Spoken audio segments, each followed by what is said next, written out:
Well, Purple, as we welcome you in, where are we going here today? It interests me. Come on, We're going to go individually focused on the positives, Jim, Good. because obviously each of the players plays for a team, Bill, and that will be the ultimate focus. But I thought we saw some extraordinary individual performances out of the round. What's the best one? The best one by some distance, Bill, was Nasiah Wanganeen-Milera. Now, I know you might argue Jeremy Cameron's 11 goals, and I think Nick Daicos played one of the very best games of his four-season life. And Finn Callaghan's third quarter against the Swans was quite extraordinary. Norton and Darcy. But no, you can only start in one place, and it is Nasiah Wanganeen-Milera's performance, because even without the final minute where he kicked the two match-winning goals, he was already the standout in my eyes anyway, best player on that ground. He finished with 4 goals. 34 touches. 21 of those in the second half. And I think quite legendarily, Bill, in the context of where he's at as a 22-year-old, to kick that second last goal after the huge hanger. A great hanger. In between Fritsch and McVie, and to go back on an angle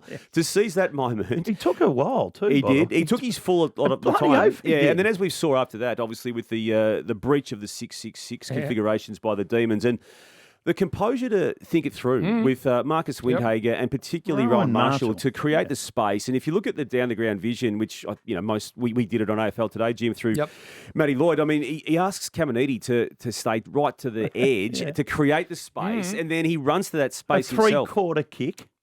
Who was on him? Do you know? Well, that was the problem, because I think as Melbourne Footy Club debriefs all of this, and we'll talk about their aspect of this in the negatives part of this program today, but they lost their minds, didn't they? And their composure. The fact that at that point, Bill, they couldn't win the game, having had a 46-point lead at three-quarter time. Clearly, their focus had been removed. But well done, Saints. It was great finish. Unbelievable finish. It was. So that's number one. You don't, just to finish it off on two, you don't know, because we're all speculating on what Nasiah Wanganeen-Milera is going to do, and only he knows. Yep. Ended up on Ross the Boss's shoulders. I saw that Should have been at a social club at a social function last night. But you'd think, wouldn't you, that it's a positive from a St Kilda perspective? Yeah. He's only 22. They need to keep him. He's a jet. So that's better effort than Nick Cameron. No, Nick Daicos, who had 42 you and kicked 3. Daicos second? Yeah. Well, 42 and 3 goals is not bad. First time he's kicked multiple goals in a match this season, Bill, and only the third time in his career that he's kicked 3 goals. He did it twice in his second season way back in 2023. So, yeah, I feel it was his best game for the year, and it may well have been one of the very best he's had. And we know, I suppose, the personal situations he's had with Brownlows in the past 2 years. Back in the second year, 2023, he was leading when he got that knee injury sustained against Hawthorn late in the home and away season, got back and played in a premiership, and then last year polled 38 votes, but unfortunately that was seven less than Paddy Cripps. Yeah. So, yeah, let's make him number 2, Bill, out of the weekend. Then number 3? Jez Cameron. Because normally a bloke who kicks 11 goals is going to be number 1 for the whole season as a celebration out of a round. I think he's probably only the second or third best player out of this round. But he had it on a string, didn't he, early on? I know you were at the ground, and the fact he kicked the first 3 goals of the game, and the fact that he probably could have had 14 or 15, couldn't he? He was 4 times on his own in the goal square. I don't know who was trying to play on him. 4 times he's on his own in the goal square. Yep. The first goal he kicked, he just ran around, picked it up and gave it to whoever it was. He just handballs it to him. He kicks the goal. But also he bellied a couple, so he didn't even make the distance. Then one was marked on the line. On the line, yep. He could have kicked 14 or something. Yeah. I mean, he was accurate by way of what read out in his stats. I think it was 11-1, wasn't it? 11-2 maybe. 11-1. But you're right. He had some other opportunities to make that even higher. But what he did do in that performance was assure himself of the common medal. He's 21 goals clear now at 69. Well, 31 to kick 100. Yep. He's got 4 more home and away games. Yep. Say 2 finals, that's 6 games. You'd think 2 minimum, wouldn't you? You'd think they're going to finish top 4. So that gives them a minimum of 2. And if they do finish top 4, they could have a maximum of 4 if they lose their first final. Could kick 100. Yeah, it's on. It's on for the first time maybe since 2008, which was the last time it was done with Buddy Franklin. I'm going for 2 players this one for the 4th best performance of the round. Yep. The best 1-2 in the competition, Matt Rowell, Noah Anderson. It probably is, isn't it, Bill, from a midfield perspective? And on this particular game, the big win against the Brisbane Lions. That was the key. It was Rowell, wasn't it? More than Anderson, who Matt Rowell. to this stage is probably going to be polling more, by way of expectation anyway, in the Brownlow. But Rowell's been just as good, hasn't he, really, when it's all said and done? And, yeah, that was a fantastic performance of him. You reckon they're the best? They did a number on Brisbane. Yeah, they did. They won that game easily. It was a little brother actually stood up and went bang. Yeah. I watched a fair bit of that and thought they're no chance of losing this at any stage. No. Early in the game. Controlled the game from the start. And what was impressive was the fact that they were coming off what many thought to be a problem loss against Adelaide Crows. Yeah. And what people thought, okay, if they do make finals, they're only just going to hang on. But he made some tough changes at selection. He dropped Jed Walter, for instance, brought in Davies, who looked really good, and it's surprising he's not getting a regular game, but he's good enough too because he performed as well. So, yeah, I like what they've done, and I think they can cause some damage now that they seem to have got some spark back at a relatively late stage. We keep going, Bill. Finn Callaghan's, as Jim has already alluded to, the third quarter that he played for the Giants, against the Swans particularly. He's done it before, and I think he'll poll reasonably well too in the Brownlow, and he's already stood up in a finals game and finals He's only series. a kid too, isn't he? Yeah, what is he? Probably 5 years in now, I'd imagine. Oh, yeah, his left foot is Big so boy penetrating. big boy. Yeah, he's a big boy. Big boy. And when he's on song, I don't think there's a better user of the footy. Yeah, and he's smart. He can wait a drop punt like very few can. Beautiful. Yeah. Beautiful. What about poor old Naughty and Sam Darcy? Well, 13 it's goals staggering between there them. down at number 5 or 6 on the rankings out of the round, aren't they, Bill? Because, to kick 13 between them, again, you factor in the opponent, don't you? And it was Essendon. But since Sam Darcy's come back, Aaron Norton's trajectory has been through the roof. And clearly that is obviously because Darcy's taking the best opponent in the back line of the opposition. But it's good to see him up there because he's into the 40s, I think, now himself, Bill, in the goals kicked, Norton. 25. Yeah. And he's so crucial to what they could do. We talked last week at this time and have in advance of him returning Hayden Young, Jim, but he's so important. And it's no secret. It's just that people do forget. He'd only played the 4 games until he came back last week and played a quarter in a really big win against Collingwood, and then played only the 2.5, maybe just on 3 quarters, and was best on ground in the Derby over there on the weekend. And won 9 of their last 10, Freo. Yeah, they have. And that only loss came late or in the last quarter against the Sydney Swans, who at the time were surging. Their form stacks up. I'll just continue, Bill. Murphy Reid, by the way. Just throw his name in there. It's hard to make... so if you want to mount the case for him being the rising star, you can, can't you? You can. Dan Curtin is clearly had a very good 8 weeks to 10 weeks. Maybe not quite that long. 6. You reckon only 6 to 8 maybe. Okay, I was going to give him 8. Been brilliant. Yeah, he has. It's been great. He has. But Murphy Reid's done it since basically the first game. You called it down there in the Cattery when he kicked 4 goals in 7 minutes. and gave them a fluker's hope in that game without being... They'll get Alex Pearce back too, who's really important to them at some stage. At some stage, yeah. I like what they're doing. I do too. James Sicily had a troubled season just by his own lofty standards, given what he'd done in the past 3 seasons. But he was great against Carlton early in the round. And just to close off the positives, and again, the Crows had a massive win in the showdown, 98 points in a very messy condition game. But Riley Thilthorpe just continues to impress, doesn't he? Just one slight problem for the Crows out of that game, Bill. Max Michelani, who's had a gun season, now likely to miss the remainder of the home and away season with a hamstring strain from that. But they've got, I think, the guru in that high-performance space in Darren Burgess, so they'll make sure they get him right. But, you don't like losing players of that calibre with that injury at this stage of a season. 103 tackles. One final good effort in the positives. Oh, yes, please. Halebury. Undefeated, a 33-point number on St Kevin's. And little Freddie. And that's no, he's got a quarter at the minute. He's out. He'll play next week. But they now pretty much unbackable. How many games to go? 2 more to go. I think Lordo will. This will be, I reckon, maybe even his 3rd undefeated season if they achieve it. He never doesn't walk around with his chest out, Lordo, but it was particularly out yesterday on the Sunday Footy Show. And I asked him why, and he goes, "Well, we're getting." He doesn't take anything for granted, but he was happy with that win.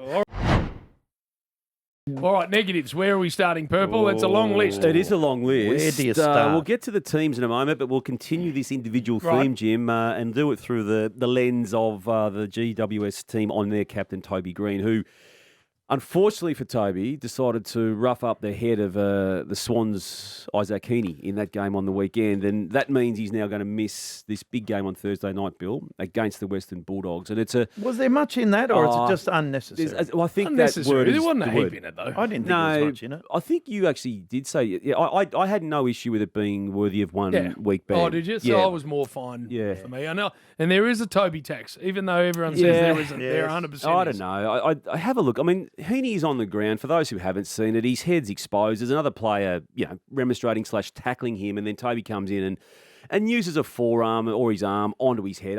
It's a vulnerable state he's in at that moment. He couldn't move and he couldn't defend himself from Toby. So I didn't like it. There are other skirmishes that It's he had. happened a lot before. Well, it's happened in big moments before. I mean, he missed the preliminary final, if you recall, in 2019, Bill. But you know what? For that, he should have maybe won, -1, but then what he said at half-time, +1, so it's just... Evens itself Evens out. itself You're out. referring to you're a the bit body overweight. comments on... A trash panda. Yeah. We got a bit of context of that over the weekend, didn't we? Where I think it was Fox Footy who showed some vision, and you need to lip read, but I think they accurately did lip read. He was having a crack at the on the boundary line of Jake Stringer as they were both about to go back on. So Toby clearly heard that and thought I'd take up the case. Just on the Giants, Kelly and Buckley are also out now too for some weeks. So as they jostle with those other teams around them to find themselves in the 8 potentially, they're out without 3 of their very good players, at least for 1 week as a trio and for longer when it comes to both Kelly and Buckley. Against the Dogs at Marvel. First up, of those matches. Tristan Cherry, Nick Larkey out for North Melbourne. We factor that in when we discuss it, but it was a disaster.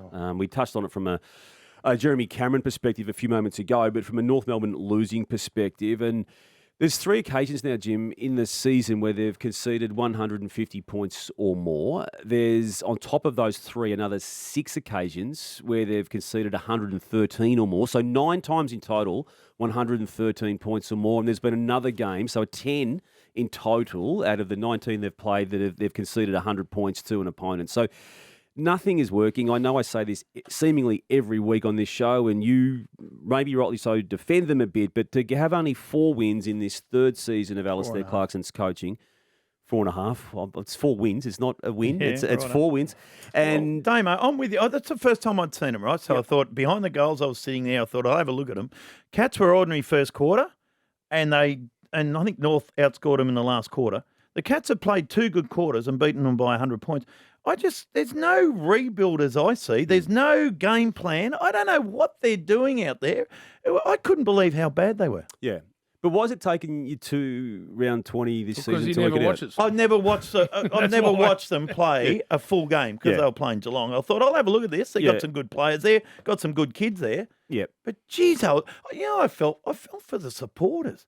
They're sitting there, and a couple of them went at 3/4 time. Well, they've lost hope, and I can speak on behalf of a few North supporters, Jim, as you know, and they've been the most staunch people, I think, in their history of supporting sports teams in this country, and they're still going to go, don't get me wrong, but there's a lack of belief, clearly. Well, because the method isn't emerging, and that's my issue. I don't ever mind being beaten by a team that are better than you, but I want to see method. I want to see, I understand now watching what they're trying to do. Yeah. How are you trying to set up the ground? How are you going to defend turnover? How are you going to make sure you don't get scored against? All of those things. I mean, they did have that patch. Ash sent it through to me. They've had 7 times where they've trailed by 12 points or less or 13 points or less at 3/4 time. So that shows you're staying in games better than the previous years. I'm over that narrative, though, Jim. I really am. That was the narrative I feel they trotted out the last 2 years, and I thought 2025 was different to that. And they thought they were going to be different too, because they traded, don't forget, their first-round draft pick in last year's draft period. So they felt they were going up the ladder this year themselves. I was so disappointed. You ran the footy club once, and I don't want to force you to say something you don't want to say into a microphone, but what would you do if you were still running the club now? Because this is at a crisis stage yet again. I don't know what they've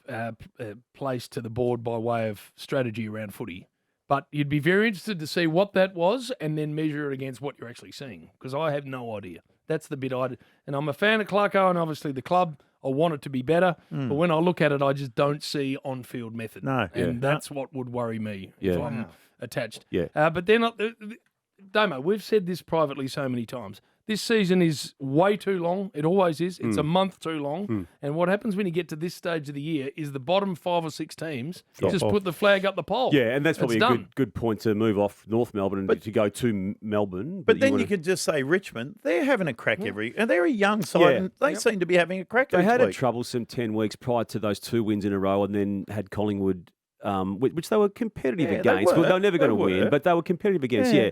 But they had an ugly 10-week Yeah, period. righto. But understandably, though, Bill. But more importantly, though, it is a win-loss game. And Alistair Clarkson was almost demeaning people asking him to win matches by saying, don't get lost in that. Well, that's all he says. And he said it now for 3 years. He said it for the last 2 years at Hawthorn. So he's now had 5 years of poor outcomes as a coach himself. Now, I know he's one of the greats of all time. He and is. you could mount the case when he won his 4th premiership in 2015 that at that point, premierships per season's coached, he was right up there with the all-time best. So I'm not knocking what he can do when he's got a good list, but he doesn't have a good list now. He didn't have a good list in his last 2 years at Hawthorn, and we've just seen quite an ordinary coach. Simon Goodwin, I should say, a similar position at Yes. Melbourne. Obviously a premiership coach, but the last 4 seasons have been bad. And that last quarter against the Saints yesterday, from a 46-point lead to the disaster of what happened in the final minute, where Nasiah Wanganeen-Milera kicked those 2 goals. But the 9 goals they conceded in totality, the lack of